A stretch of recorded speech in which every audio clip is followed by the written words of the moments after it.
Some shows talk about one team. Other shows barely talk sports. This show will talk Packers, Brewers, and Bucks every day. It's Wisconsin Sports Daily with Steve Sparky Fifer, served up by Wendy's on the Wisconsin Sports Radio Network. Download the Wendy's app today.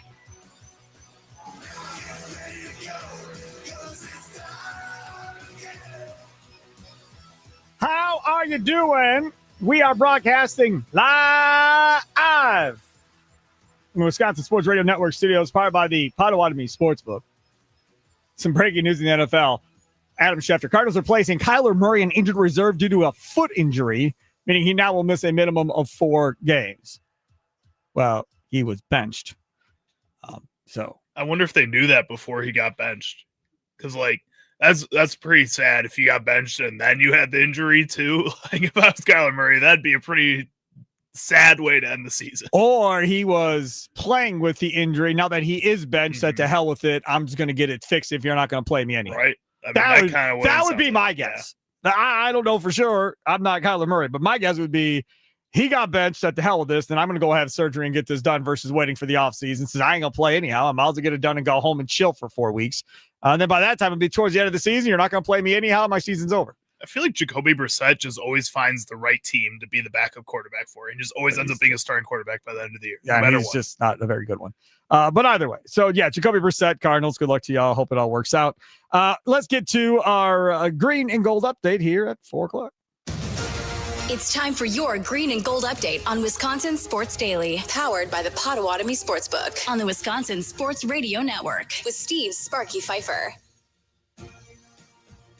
All right, so nobody talked in Green Bay today or yesterday because there's a game on Monday, obviously, Green Bay, Philadelphia. We'll have the Green Bay football postgame show powered by Lakeland University coming up on Monday night, starting at 10:30 with Tommy Wirtz and myself. Looking forward to talking to y'all after that one. And we'll hear from Ryan Wood, like we always do, from the Green Bay Press Gazette after the game on the postgame show. Hear from Jordan Love, Matt LaFleur, all that fun stuff. That's a big game. When Packers come back, they win that game. That puts this Carolina thing to bed, hopefully, for at least a week or two. We can get back to talking about how great this Packers team is. They get trounced in that game by Philly, then red flags are going to be going up everywhere. People are going to want to be wanting people fired, and chaos is going to break out next week on all the shows on the Wisconsin Sports Radio Network. So hopefully they win the game Monday night. We can talk positively about the Green Bay Packers. So Tom Silverstein wrote a great piece today in the Milwaukee Journal-Sentinel about what Packer players really need to step up the most in the second half of the season. I ask you the same question. Give me a player, 2 players that you think really, if they step up big here in the second half, could really pay dividends for this Green Bay Packers team as they make their run to the second half of the year into the playoffs. Nicolay Law talking text line 414-677-1250, 414-677-1250 on the socials at WI Sports Radio, streaming live on X and on YouTube. Follow us on Instagram and on Facebook and all those fun places. And eventually one day we'll get to TikTok and we'll get to Twitch. Sparky will do TikTok dances and it'll be awesome. Yeah. I don't know what that is, but sure. So all of that is in our future here. Thanks for carrying us on WNFL in Green Bay, 99.7 FM, and Wausau, 93.9 The Game. What up? Duluth Superior, 710 The Game. Milwaukee, it's 1250 AM and 105.7 FM The Fan. To our statewide network, I say thank you. Thank you very much for carrying our shows. There are obvious ones, I think, on this list when we start talking about who needs to be those guys to step up. And that's why I say you could have multiple ones, right? You could text in several names if you want. You can call in with several names if you want on the Nicolay Law Talking text line 414-677-1250. I think the obvious one and the very first one labeled that Tom Silverstein put out there was Matthew Golden. And I don't think there's much of a debate as far as he has to be the guy here. And to me, the guy that's been defending Matt LaFleur, this is on Matt LaFleur to get him going. Like back in the day, I tell the story from time to time, but back in the day, Sam Cassell, when he was point guard of the Bucks, all he cared about early on in games, get Glenn going, get Ray going, right? Get Glenn Robinson, get Ray Allen going, let them see the ball fall in the hoop a little bit, and then I'll get my offense within the flow of the game. because he essentially was the third scorer behind those two. That's one way. The other way is what we saw last night in Giannis that I was not happy about. We get to the first commercial break of that game. Giannis hasn't attempted a single shot. It wasn't until under 7 minutes, I don't think, until he got his first shot up of the night. And he's the one that's running the offense. That's on, you're the number one scorer and you have the ball. That should never, ever happen. Now, for Matt LaFleur, you get to be that guy picking where the ball goes to a certain degree when you're designing the plays of what you're going to run for Jordan Love in those scripted plays to start the game. And in those first 15 or 20 plays that you're going to script, how do you get Matthew Golden going to get 2-3 quick catches early on in that drive to make the defenses have to respect and pay attention to him and then spread the ball out amongst the rest of the offense? To me, getting Golden going falls strictly on Matt LaFleur designing plays for him. I think so. And I think it falls also a little bit on Jordan Love on getting the ball to him. Well, sure, but it's got to be designed for him. If Golden's the fourth option, don't come yelling at Jordan Love if 1, 2, or 3 are open every time Golden is 4. It does, but the one thing we've been asking from Matt LaFleur and from Jordan Love is that Jordan Love does take control of this offense a little bit more. And yes, we can call for it to always be scripted for Matt or by Matt LaFleur and have him get Matthew Golden open, but that kind of contradicts what we've been saying we want from Jordan Love moving forward here. At some points, Jordan Love has to trust that has to know that he trusts Matthew Golden, because he says it all the time. Matthew Golden says they have a really good relationship. They talk about it consistently. Matt LaFleur talks about their relationship a lot. This is something where Jordan Love has to take the game into his own hands sometimes and trust that Matthew Golden's going to be there. Not only just a Romeo Doubs, not only just a Christian Watson downfield, but that Matthew Golden, your first round wide receiver that they drafted in order to boost his wide receiver room, has to get going. And as the quarterback, you have to try to get him involved too. It's Charlie Houston, Sparky Fifer with you, asking you simple question, coming off the piece by Tom Silverstein. Which Packer player do you think has to step up the most here in the second half of the season? And you could have a couple of them. I'm not going to limit you to just one. Nicolay Law talking text line 414-677-1250. And let's go to CB, downtown Milwaukee. You're next on the Wisconsin Sports Daily, served up by Wendy's. What's up? What's going on, my man? How are you? I'm doing pretty good. I think Elton Jenkins has to step up. He got to be a little bit more farther. I noticed he's earning a new position in the center position. Maybe he can get those guys. I don't know if he's not making the right calls or not, but he's going to have to step up. And then when everybody defense start getting tight and it start getting cold out there, Brandon McManus, he got to step up too. So those are my two players. Yeah, I think Brandon McManus is a big one at this point. Thanks for the call. Were you shocked that the NFL wasn't knocking down the doors to trade for one of 2 Packer kickers still on this damn roster? The Falcons are cutting dudes left and right over there. They cut Parker Romo. Did they come knocking on the door of the Packers? Hey, man, I'll give you a 5th for either one of your kickers. I'll take both of them. They're both all pros. I'll take either one of them. Nope, they went and signed a guy who hasn't kicked in like 2 years. Right. Yeah. But y'all, cut McManus. Stop, man. Just stop. I promise you, if they cut Brandon McManus, he would be picked up the next day by National Football League team. The next day he would be picked up. And then you better be right on the guy that was bagging groceries or whatever he was doing prior to getting here. Substitute teaching. What was he doing again? Substitute teaching. Whatever he was doing. Be back to substitute teaching if it doesn't go well. I mean, I'm happy he's collecting a paycheck, a really good paycheck, compared to what he was making as a sub teacher. So I'm happy for the guy, but let's stop acting like the guy's a Hall of Famer and wanting McManus cut. I don't know, but you also can't sit here and just be okay with what we're seeing from Brandon McManus at this point. I don't think he's healthy. I don't think so either, but then if that's the case, then this is on Bisaccia, this is on Matt LaFleur to make a decision like that. They have to make that hard decision at some point here and talk to Brian Gutekunst to say, hey, I know you just paid him this much money, but we have to put him on some kind of injured list. We have to cut him. We have to do something else, but let him keep going out here. And frankly, for the 2 losses this season, help us lose games. So this is a situation where Brandon McManus, I think the coaching staff has to go out there and try to fight for somebody else to try to take those kicks if he is not ready to go. Speaking of Rich Bisaccia, Di Carriger of the Packer Report had this yesterday. The Packers are ranked dead last in the NFL in average punt return yards at 5 yards. How is he still getting paid by the Green Bay Packers? The last NFL team to average 5 yards per return yards or fewer was the 2020 Green Bay Packers. Yeah. And the last team before that was 2019 Green Bay Packers. Come on, man. What are we doing? What are we doing? Yeah, it's just it's so frustrating because we can see it. People are putting those stats out every single week. Justice Mosqueda has put out like 3 different articles on his own on Acme Packing Co. talking about specialty. Like he hates Rich Bisaccia, with how much he talks about him. But these are things that everybody's been pointing out.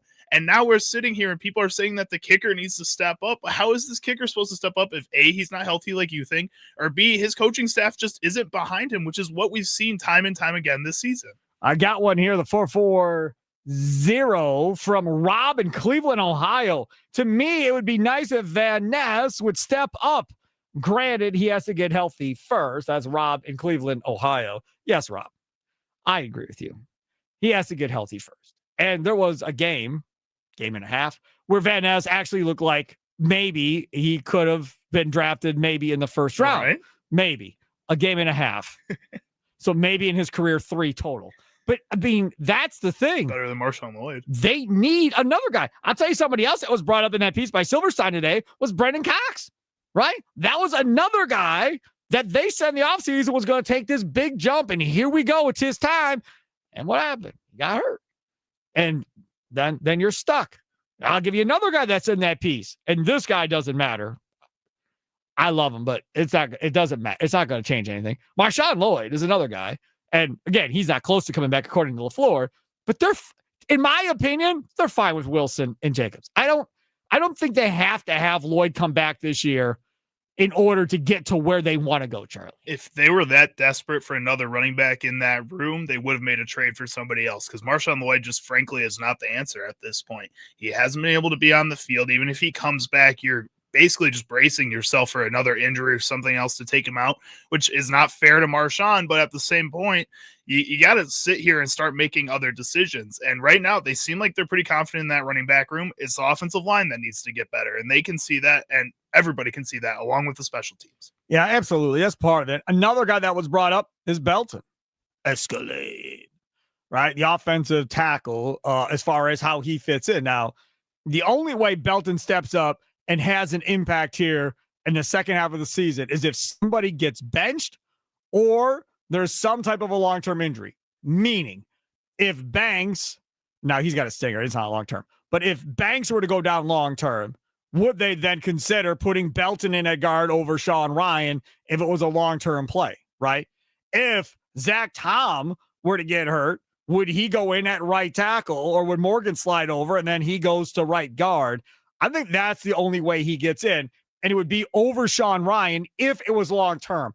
I think anything where it's coming and fill in for a game or two, I think Sean Ryan does that every time. But if it's 6 to 8 games where they can get a lot of run for Belton, I think that's how Belton gets his opportunity. And then whether or not he can do anything with it, we'll have to wait and see. It feels weird to ask for the not day one rookie offensive lineman to come in and be the guy that needs to step up in the situation. Second round. I mean, my God, he's pretty close to day one. I get it, but at the same time, he's still a young player, where I think you look at the rest of this offensive line, and there's 5 other guys there that you need to be looking and say you need to play better at this point right now. And Zach Tom's been hurt all season. That's something we know. But again, kind of like McManus, the coaching staff has to make a decision at some point here. If he's not helping the team, then he just cannot be on the field. And you kind of move down the line, and the only guy that's standing out from last year when they had a really good, really consistent offensive line is Jordan Morgan in front of him. And he's a guy who has a little bit more experience than Anthony Belton at this point, has been getting the starts, and just hasn't, again, taken that next step that I keep asking a lot of these players to take. He's playing out of position again. When they drafted him, he said he wanted to play left tackle. When they drafted him, they said he was going to play 5 positions, tackle. Buddy. I know that. But on that day when they drafted him, Gutekunst said he saw him as a left tackle. And Jordan Morgan said he wanted to be a left tackle. That's where he played. But he hasn't played truly a full game at left tackle yet, so he's not a left tackle. He's going to play only left tackle next year. I don't know. It doesn't feel like they're going to be that confident in that, though. It's not going to be Rasheed Walker. They're going to Jordan Morgan. I'm telling you, he's the starting left tackle next year.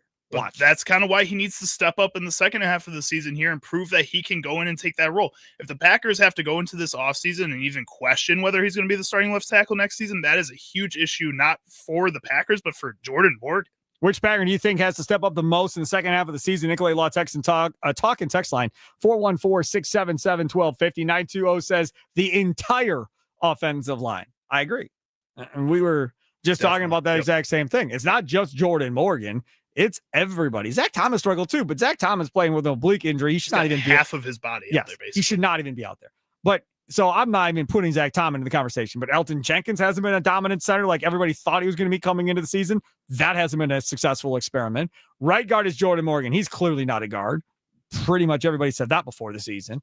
Then Banks, who you spent all that money on, apparently Banks, that was a complete waste of money for a half a season. Snaps feels like. Yeah, Banks has not been out there at all. So that's been a complete buzz. And Rasheed Walker is Rasheed Walker. So I don't know how you get chemistry or how you build continuity if your big free agent signing on the line, a big mass of a man, can't stay on the field. Like, how do you justify that or fix that? You're not going to bench him and be like, hey, since you can't stay on the field, we're going to move Jordan Morgan to left guard. We're going to put Belton at right guard, and you're just going to sit and watch the rest of the year because we need to build some continuity. They're not going to do that. So he's going to play a game, miss a game, miss 2 games, play a game, miss 2 games, play a game, miss a game, play a game. How are you ever going to build continuity that way? You can't. You just won't be able to. And I think for the Packers, at some point here, yes, you're right. They can't just say, you know what, sit on the bench for the rest of the year. We don't need you. We can figure something else out. You paid him too much money to do that. But also at some point, you have to talk with him. You have to talk with your coaching staff and say, listen, he's just not on the field. We are a Super Bowl caliber team, or at least we think we're a Super Bowl caliber team. We need to make a tough decision here in order to get some kind of stability. Yes, you want it to be consistent, but stability is more important. If he's not going to be able to be healthy, then you have to talk about that as well with him. And if Sean Ryan can be out there longer, instead of Anthony Belton, instead of that rookie player, guy who has played with a lot of these other guys on the offensive line, then you do that. You have to go back to what's worked before instead of just trying new things over and over again. Charlie, use it over there. Steve Sparky, Fifer here, hanging out with you. Coming up next, we'll get to Charlie's Sounds of the Day, top 3 clips from around the world of sports. And don't forget, Potawatomi Hotel and Casino. I love me some Potawatomi. Potawatomi is giving away over $300,000 in prizes. It's autumn action. Yep, you heard that right. Over $300,000 in prizes, courtesy of our friends over at Potawatomi Casino Hotel. Autumn action runs now through the 20th, and you can earn entries playing with your rewards card. Prize drawings happen on Thursdays between 5 and 8 p.m. If you win, you get to pick your prize from the prize board. All leftover prizes go into a rollover jackpot drawing. For more info, go online at Potawatomi.com. Must be 21 years of age or older and a reward member to play. Wisconsin Sports Daily, served up by Wendy's, live from Wisconsin Sports Radio Network Studios, powered by the Potawatomi Sportsbook. Sparky here.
Welcome in. Wisconsin Sports Daily, served up by Wendy. Sparky here. Charlie using other side of the glass. Let's go to a YouTube dugout chat before we get to our Charlie sounds of the day on the last topic. Which Packer do you think has to step up the most in the second half of the season? I missed them, so I completely take blame for this. Charlie, what do you got?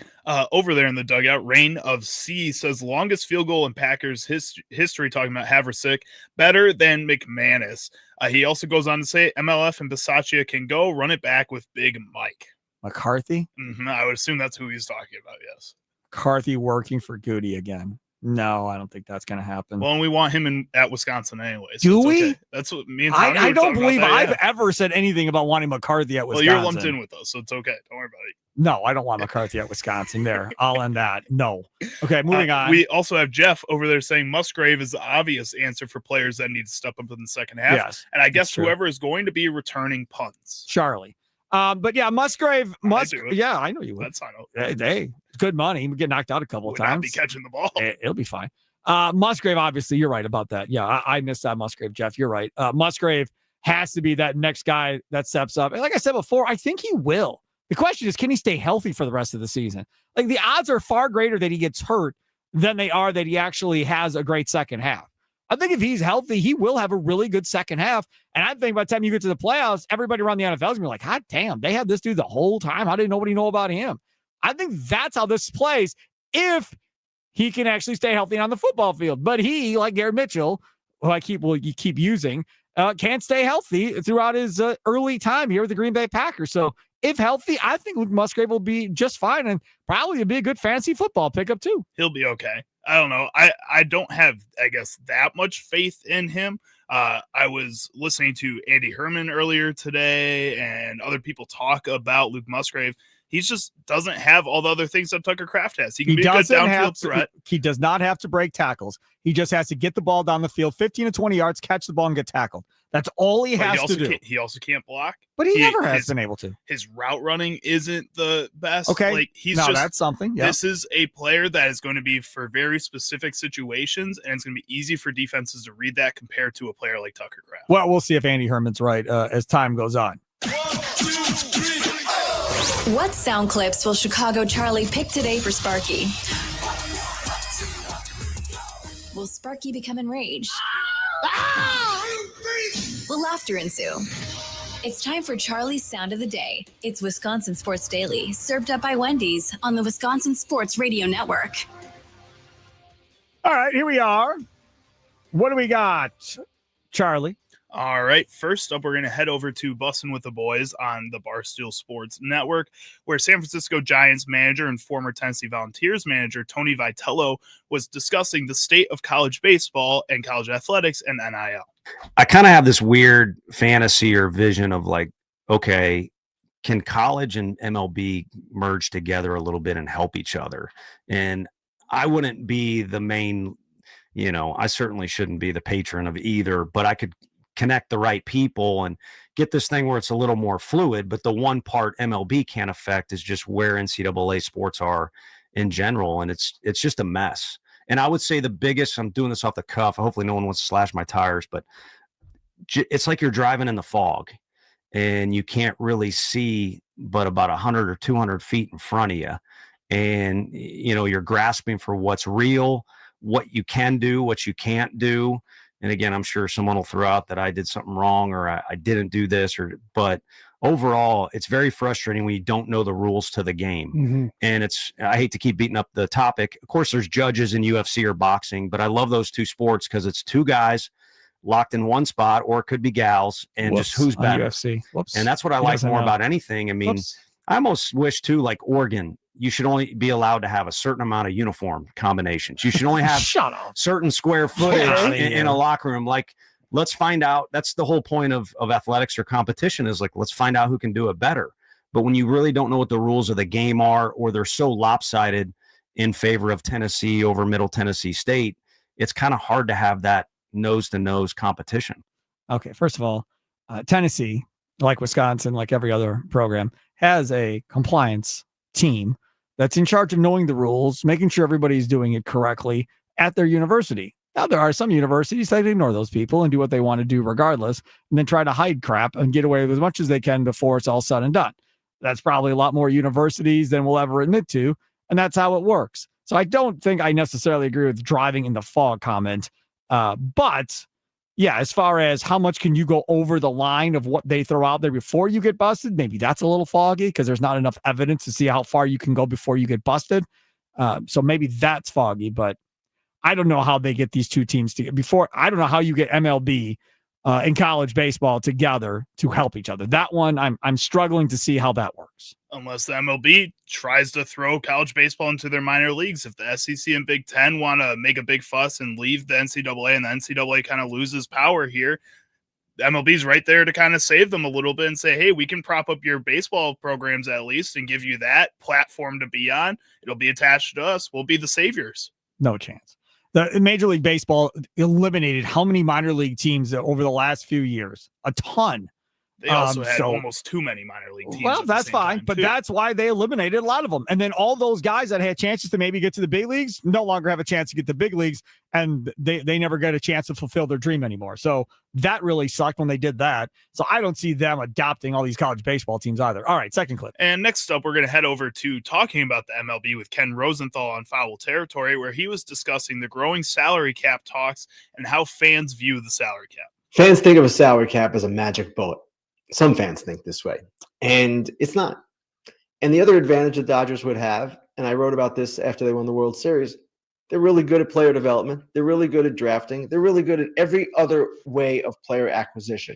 They are good at getting players on the market. So Rosenthal's always been pro big market. This isn't new. He's always been on markets analysis to spend more money to give them a fighting chance. So that's nothing new. But I will say this. He is 100% right on the Dodgers being good at everything else.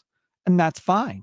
Then let them play in the same ballpark as the Brewers and see if they can compete at the same level as the Brewers. As you say, they're just as good as the Brewers is doing everything else. Well, great. Let's see if they can win 2, 3, 4 World Series in a row playing with the same payroll as the Milwaukee Brewers. Let's see how that looks in the grand scheme of things and go from there. Because you know what? If I was a gambling man, which I'm not, if I was, I wouldn't bet on Dave Roberts with the same payroll beating Pat Murphy. No chance. Moving on. Getting players on the margins and making them better. None of that goes away with a cap. They're still going to be really smart and really good. Now, would a cap address some of the inequities? Yeah, of course it would. But as I've said, there are other ways to address those inequities, and it's never going to be perfect. We all understand that. Baseball is not football. Baseball revenue is based locally. Football revenue is based largely on the national television contract. It's not on the attendance that you get at your home games. Pause it again. Getting players.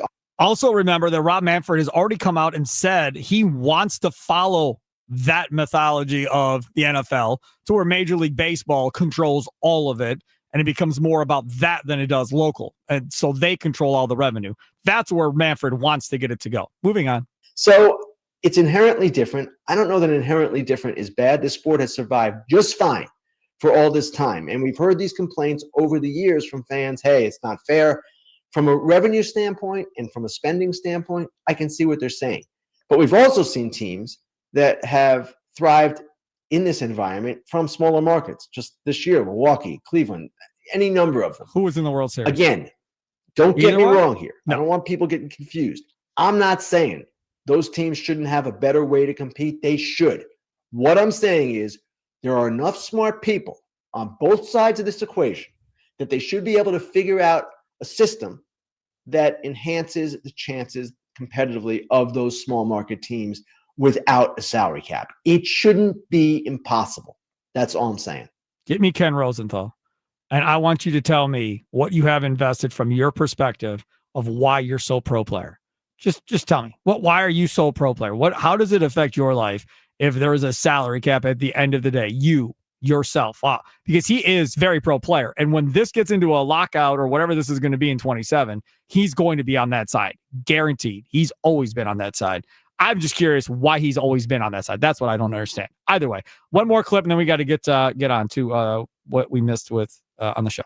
Next up, we're going to hear from Nuggets wing Bruce Brown on officiating in the NBA, a topic we've talked about with Giannis and the Bucks. Is there a value in kind of setting the tone now on the officials, putting that on tape, so that maybe come playoff time, Yeah, definitely. Like later in the season, they'll let things go just because they know you're a physical defender. Like Lou Dort has a reputation of being a physical defender, so they don't really call much on him. So just trying to do that. Have you noticed any other differences in how officiating is working for defense? I thought we were going to be able to be more physical, but I don't know. They call them like some ticky-tack fouls, but I mean, they're trying to do their best. It's early in the season, so I'm sure we'll both adjust. Now, that we've talked about that on this show. In the second half of last year, they were letting them play damn near like it was the 90s. There was bodies falling everywhere. Nobody was getting the line. Guys like Damian Lillard weren't getting the calls they were. One guy all season gets 10 or more free throw attempts in Giannis. They come back in the offseason. Now, this here, I believe, does come from the league office to where they go, okay, that got out of control. We don't want it that physical. Let's tighten it up some. So now the referees go, aye, Captain, we'll tighten it up. And now they tighten it up so much, you got 15 to 20 guys averaging over 10 free throws a night. And now it's completely gone the other way. And this is where the problem lies. There has to be communication between the league, the refs, and the players of how you're going to call games. This all should have been dictated prior to the season and preseason of, guys, we're not going to let you play as physical as last year. They don't want it in the league office. We're going to call more stuff. Just be aware that if you play like how you did in the second half last year, we're going to be blowing our whistles left and right on you, except for Giannis. I bet they didn't do that because I guarantee you they didn't do that. Because they had their hands full with other issues going on with the NBA. Well, something else going on in the NBA? I think there was another pretty big story that broke right at the beginning of the season. Yeah, So I think they were a little busy. That's why. Might be exactly what happened. Yeah. So there you go. Charlie Sounds of the Day brought to you by Prize Picks. Coming up on the other side, we got to get to things that Sparky missed on today's show, brought to you by the Milwaukee Admirals, VP of Communications over there, Charlie Larson. He'll join us coming up as well. And we talked about it earlier. We tried it out today, Charlie and I. Charlie is in love with it, said it's the best Frosty of any kind they've ever made at Wendy's, correct? Correct. That's better what he than said. The strawberry shortcake one I do all the time. Yes, but this is your new favorite. It's that time of year, the sing-songy, family gathering, baked goodsy season. And Wendy's went and made the Frosty of your holiday-y dreams. It's a Snickerdoodle cookie Frosty fusion made with swirls of sweet, gooey Snickerdoodle sauce and chunks of cinnamony Snickerdoodle cookies. It's full-on cookie nostalgia, so preheat those mouth ovens because the Snickerdoodle cookie Frosty fusion is here. It's seriously delicious. The iconic Frosty mixed with sweet Snickerdoodle cookies. It's got to be Wendy's. As I said before, if you are a cinnamon fan, you will be in heaven because it is heavy cinnamon flavor. I like it a lot. I'm not where Charlie is, where he's like, this is the best one ever. I still am on the chocolate, the brownie batter, the Oreos, the chocolate-based Frosty Fusion. That's still my favorite because I'm a chocoholic. This is very good, though. Highly recommended, again, if you like cinnamon. So back after this, Wisconsin Sports Daily, served up by Wendy's, live from the Wisconsin Sports Radio Network studios, powered by the Potawatomi Sportsbook. Sparky here.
It's Wisconsin Sports Daily, served up by Wendy. Sparky with you. Charlie Usen producing. Other side of the glass. Coming up at 5 o'clock, Wisconsin Sports Wrap-Up.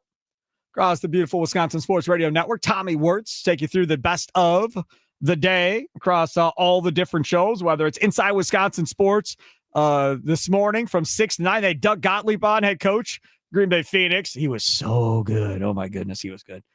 6 to 9, 9 to noon with John Kuhn, Rami Makloff, Brandon Snide. Noon to 2 with Mason Crosby and Mitch Thunder Nellis. And then, of course, this show from 2 to 5, Wisconsin Sports Daily, served up by Wendy. Sports Talk, Wisconsin Sports Radio Network is presented by Paramount Plus. Streaming November 16th on Paramount Plus. It's the return of Landman.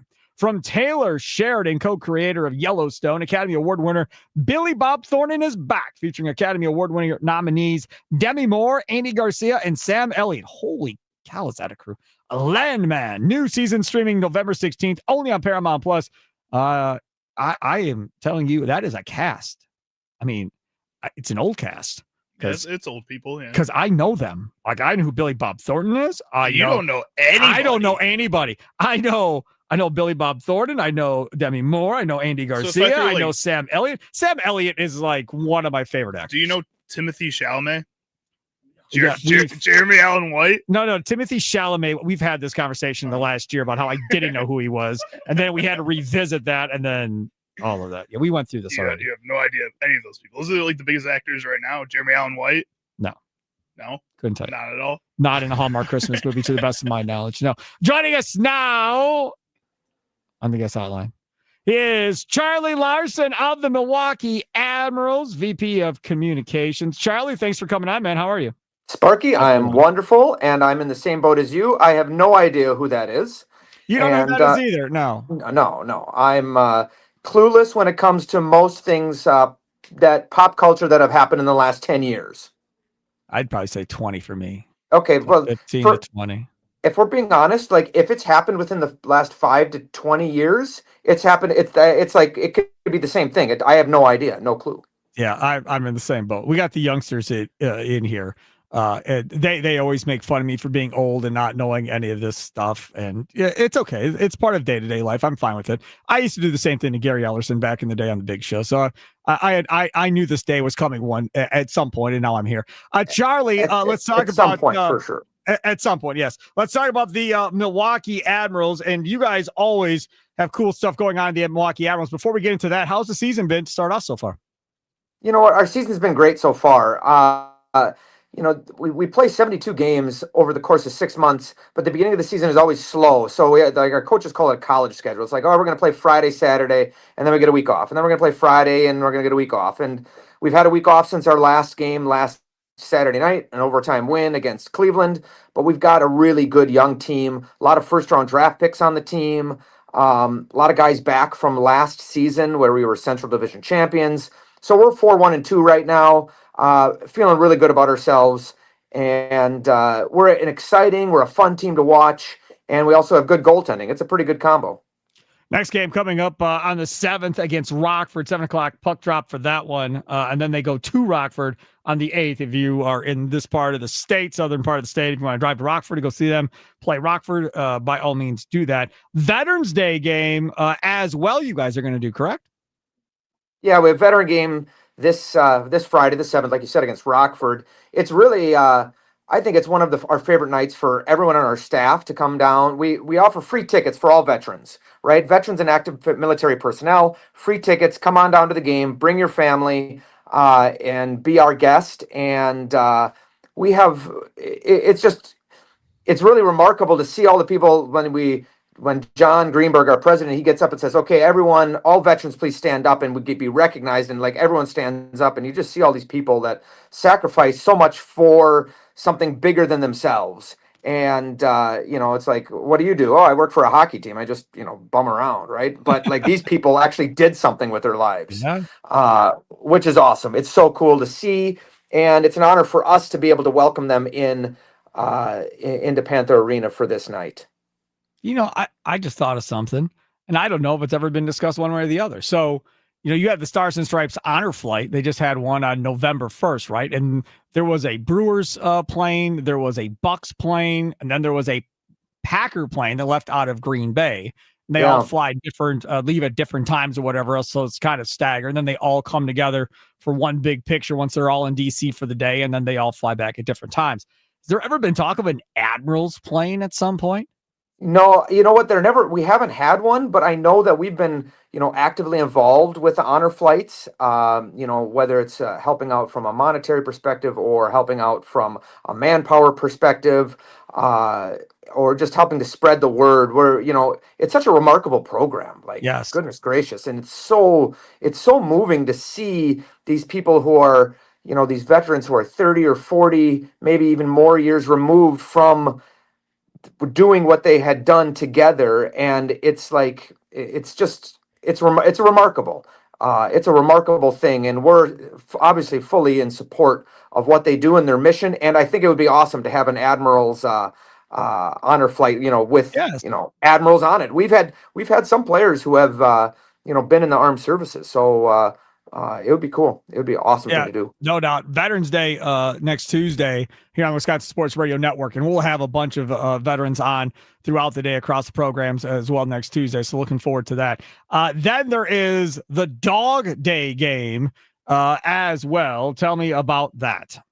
Yeah, we've been doing Dog Day since our time at the Bradley Center, and you bring your dog, and the dog's $5, and we then take a portion of the proceeds from your dog ticket and we donate it back to Hawes of Waukesha Humane Animal Welfare Society. So human tickets, I believe, are about $20. Dog tickets are $5. So you bring your dog to the game. Like, people, I don't have a dog, but it's still really neat to see, like, people who have dogs, they are always looking for things to do with their dogs.